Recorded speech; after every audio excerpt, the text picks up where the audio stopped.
Hi Sagittarius, welcome to Magpie Moonchild. My name is Kayleigh. This is the general monthly read for your sign for October. As always, the housekeeping is down below, so if you want to know what decks I'm using, how to book a personal reading, or how to find different aspects of your birth chart, or even subscribe to the channel, it's all down there. The way this reading is going to work is I'm going to pull a card for each of the weeks of October. So it'll be the first week of October, second week of October, third week of October, and the fourth and those last few days part of October. And then there will be an overall fifth card for the overall energy and how we can really harness and focus what's going on this month in order to be productive. So let's see what we have for the first week of this month for you, Sagittarius. So we have, I like this, the Sun. Somebody may well get news that they're having a baby, and that's really exciting. But yes, the Sun, it's about joy, it's about bliss, it's about enjoying the sunshine, enjoying a lack of restrictions, having clear insights, being in a real place of joy. When I get this card, I always say make hay while the sun shines. Can you tell Mercury retrograde is around? I can't get words out. Make hay while the sun shines, because things are pretty good right now, and we often remember that the darkness comes. So it's about making memories while you can. It's about enjoying these blissful times. I'm not saying that darkness is right around the corner, but you want the memories, so when the darkness does inevitably come, you have these beautiful bits of sunshine and joy to remind you that you've had it once and you will have it again, and they permeate the darkness. So yes, this is about possibly a child coming into the world, or being created, or getting a new pet, a new puppy, a new baby within this kind of new energy coming in, this amazing, joyful, blissful, yes, let's celebrate energy coming through, which at the end of summer is pretty amazing, because obviously we're in harvest season and we have the sunflower there, and they're pretty much disappearing, dying off right now. So but having this bit of sunshine, this last kind of fun foray of the summer, it's probably been a really good summer for you, Sagittarius, and this is you savoring those last parts of the summer as we go into autumn and winter, and we find darker times. But yes, it's absolutely savoring those things. There's something about sunset that is absolutely beautiful for you. So yeah, it's about enjoying this harvest time, enjoying the food that's around, enjoying and making memories, and getting out adventuring before it gets too dark, where you can't go out in the evening. So I don't know if you're working during the day, but going out in the evening while you can before it gets too dark, and enjoying those last few hours of sunshine and sunset before we're in a period now where the nights are longer than the day. So it's about enjoying those days in the daytime. Okay, let's see what we have for the second week of October for you. We have the moon, so we're kind of going backwards in this, but that's okay. We have the moon, so it's about looking at things that we've had this joy, right? So I said the darkness was coming around. I didn't realize it would be like the next week, and it's not necessarily the complete darkness, but there are things coming to the surface. There are secrets that are being revealed. There is old triggers that are coming to the surface. Old memories are being rekindled.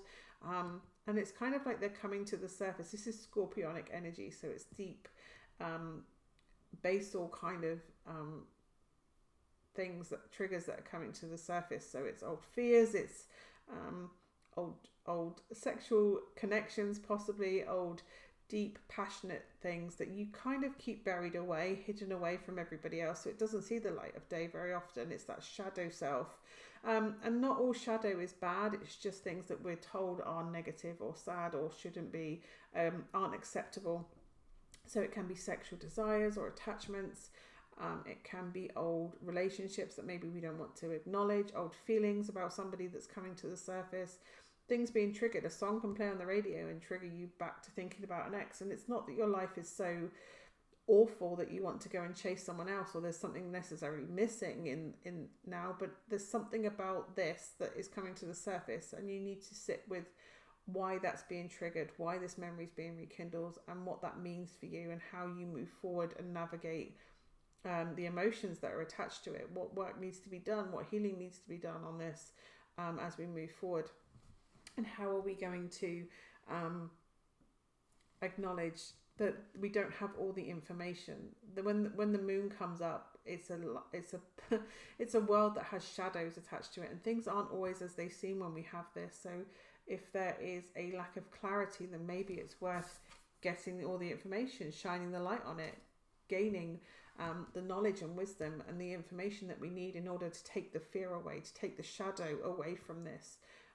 So it may well be self-demeaning beliefs that you have, and looking at where they come from. Why do I lack confidence in this area? Why do I punish myself for X, Y, Z? And illuminating and highlighting and going over and gaining clarification on these things that are coming to the surface and being triggered. It can be a memory that comes up and you're thinking, why is that coming up now? And it could be an ex or an old friend that comes up out of nowhere, and you're thinking, why is that coming up for me?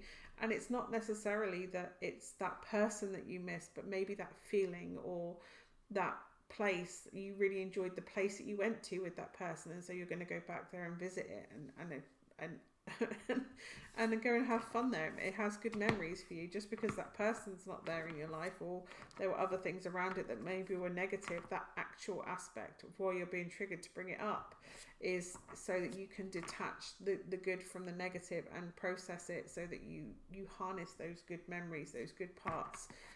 You honor the good parts without punishing it for the negative, but also healing those negative things around it.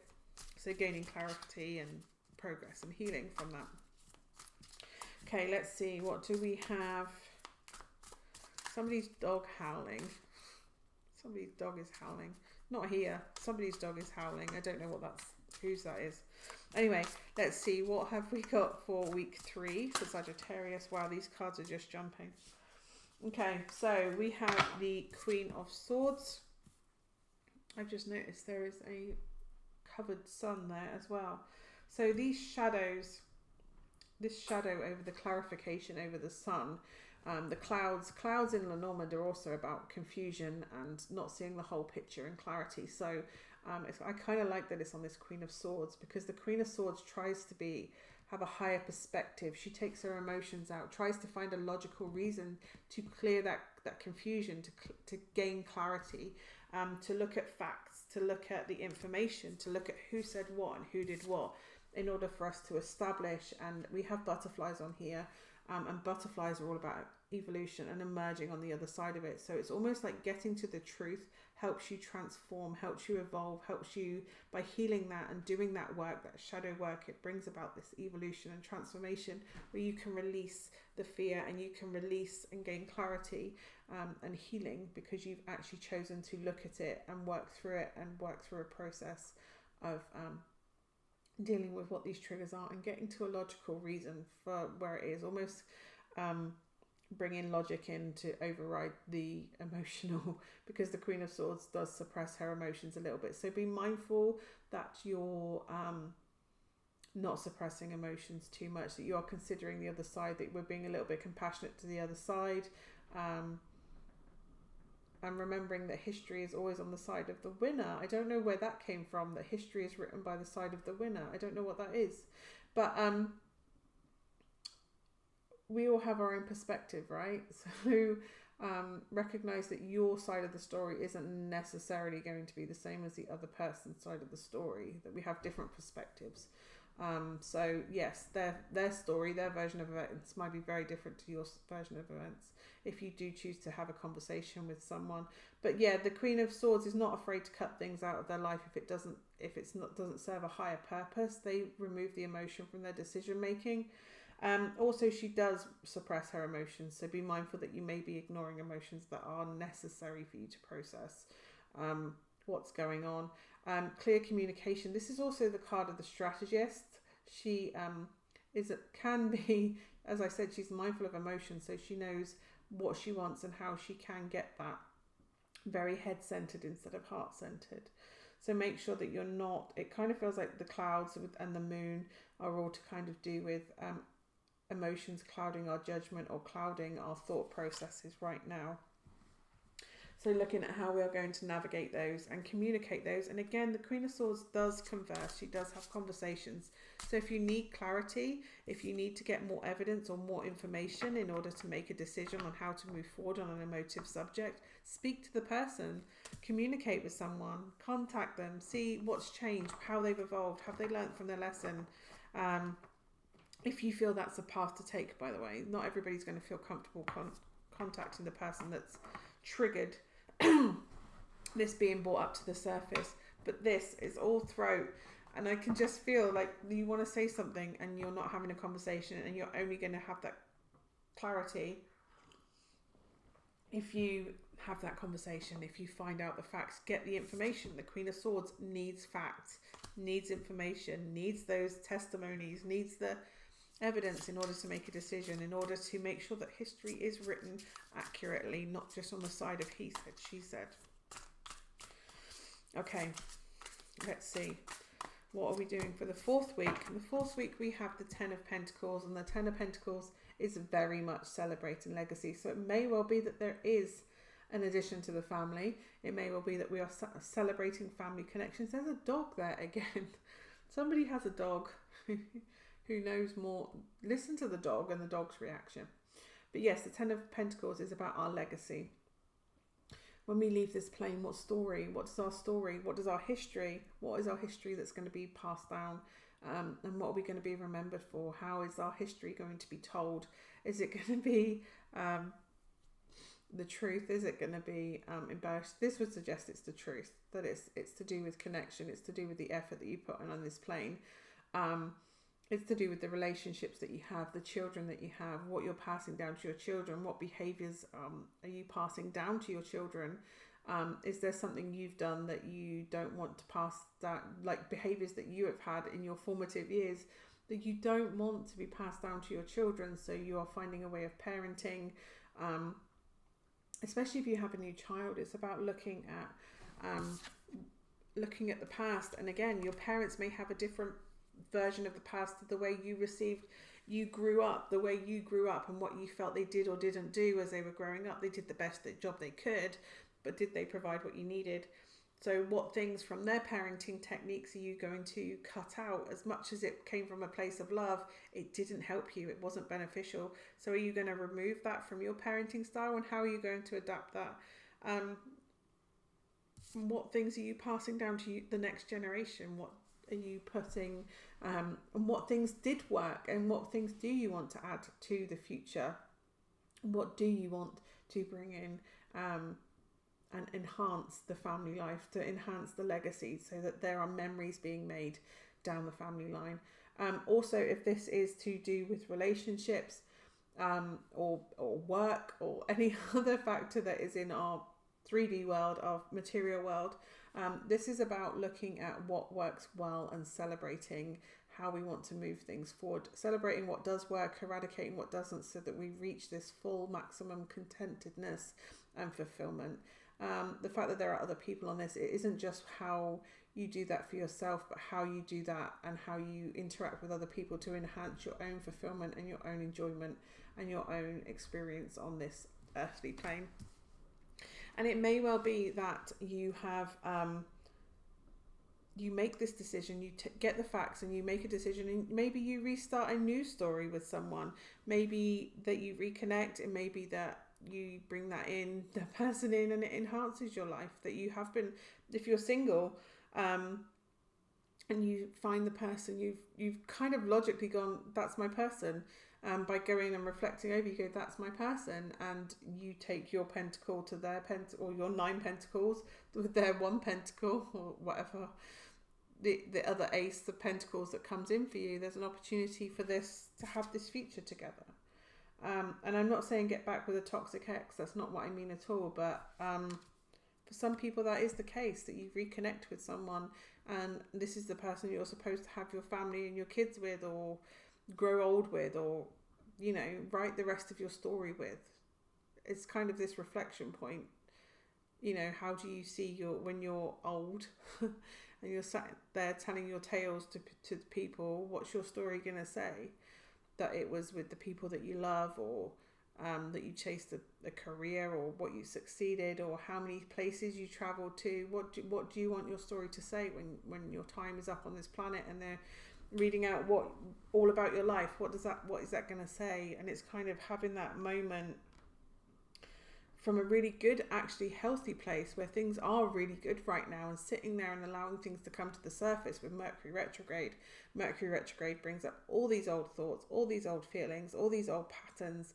All the exes come crawling out during Mercury retrograde, whether they actively come and crawl out of the primordial ick because that's where you want them to stay, or they come to the surface because you have been triggered into thinking about them, or you're reflecting over your relationship with them, old friends, old relationship, old things that didn't work out. We're looking back, and that doesn't have to be because we necessarily want them back. It can be ways that we can take the lessons of what we learned then and apply it to the relationships we have now. Or we can be doing it because we want to reconcile and bring them back into the fold, and so that they can enhance our life again. Maybe there were more good points than bad points, but at the time things have got toxic. But with distance and the communication, where you've disconnected from each other and then reconnecting, people have grown, people have evolved in that time. And it's about recognizing what you want from that situation. This is all about your world. Who do you want in it? How do you want it enhanced? How do you want to bring the people that are in it, you have to trust them into your inner sanctum, right? You're going to have all this quality connected time together. So you need to make sure that this quality time, these memories that you're making, are with the people that mean the most to you, and that you can trust, and that it's healthy and balanced. And it brings, the Nine of Pentacles is the person on their own. The Ten of Pentacles is the enhancements that other people bring in. So you need to make sure that people that are in your life are bringing enhancements in and making your life even better than it is on your own. Okay, the card that we have for the overall energy of the month is the King of Wands. And the King of Wands is really you in your prime. I mean, to be honest, the Knight of Wands is the Sagittarian card. But when Sagittarius has got their life together, they kind of are the King of Wands. They are driven, they are passionate, they know what they want, they're well traveled, they've had all this life experience, and now they know what they truly want, and they are willing to do what it takes to get that, to have that enhancement. And the Kings are all about enhancing their kingdom, expanding and negotiating contracts and working with people and networking and getting what they need in order to achieve the ends of progress and expansion and profit. So the King of Wands inspires people, keeps people driven. So it may be that you have this wonderful life and you're kind of helping other people navigate through their dark times by giving them some hard-hitting advice of what worked for you and what didn't. It may well be that you recognize what you truly want in life, and now you're willing to do what it takes to get that. The King of Wands says, I want to have 100 men here to set out a banquet, to have a massive banquet for the kingdom, so that we can celebrate XYZ, and it's going to be this sensual experience, and it's extravagant, and there's all these different dishes, and everybody can try them all, because he wants to celebrate something that he truly wants. He really wants that party. I don't know why I'm going with this analogy. He really wants that party. He doesn't necessarily directly do that himself. He will communicate with the chefs and say, I want this done, or the coordinator, and get that done. So it may well be that you don't directly necessarily contact people, but you know what it is you want. And the king uses his experience in order to bolster his knowledge and his wisdom and his knowing and instincts of how to progress going forward to what it is he truly, truly wants. So it may be that there's an ex and you truly know that's what you want now, so you go and do it. Or it may be that you don't want to parent the way your parents did, so you will use that to inspire and drive you to be the parent that you truly want to be. It may well be that you recognize you're with the right person, but there were lessons and mistakes made with the ex, so you are driven to try and improve yourself, to use that knowledge so you don't make the same mistake with this person that you're with now. It may well be that you had a parent that wasn't great when you were growing up. They weren't very committed to you, but you are driven to be the best parent you possibly can for your child if you have a child coming. The King of Wands is also knows what they're doing in bed, so please don't doubt your prowess. You're probably feeling very confident sexually at the moment, physically at the moment. I don't know if you're feeling a little bit older, like I'm not as attractive as I used to be, but your wisdom and experience and knowledge and ooze of knowing what you're doing coming out of you actually makes you quite attractive. So it may not be out and out beauty or handsomeness, but you are attractive enough, and there is a knowing and a wisdom about you that attracts people to you. So yes, this is about finding the inspiration, using past lessons in order to kind of fuel where it is we want to go, knowing where we went wrong in order to kind of jettison us to where we want to be and what is the right path going forward. Whether that's where we are right now, but it's what do I truly want to be remembered for on my journey? What was I passionate about? I want people to know what I was passionate about, what drove me, what was most important to me, what gave me the most fulfillment. I made sure that I knew what I wanted and I went and got it. It's about fulfilling what it is you want to be remembered for. It's about your legacy. Anyway, I hope that is of some use to you this month, Sagittarius. It's very big. Thank you so much for joining me, and hopefully I will see you again soon. Bye for now.